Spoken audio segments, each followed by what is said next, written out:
Hi అండి, జై శ్రీకృష్ణ. నేను మీ పావని రాచర్ల. ఈమె ఎవరో తెలుసా? మా అత్తమ్మ. అమ్మ అయినా అత్తమ్మ అయినా పెళ్ళి చేసుకున్న తర్వాత, అత్తవారింటికి వచ్చిన తర్వాత అన్నీ అత్తమ్మని, అమ్మను అత్తమ్మలో చూసుకోవాలి. ప్రతి ఒక్కరికి చెప్తున్నానండి. అమ్మ తర్వాత అమ్మ, అత్తమ్మ. అందరూ అత్తమ్మలని హ్యాపీగా ఉంచండి, ఇంట్లోనే ఉంచండి, వృద్ధాశ్రమాలకి పంపించకండి.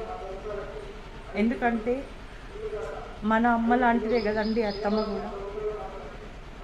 మా అత్తమ్మ అంటే నాకు చాలా ఇష్టం అండి.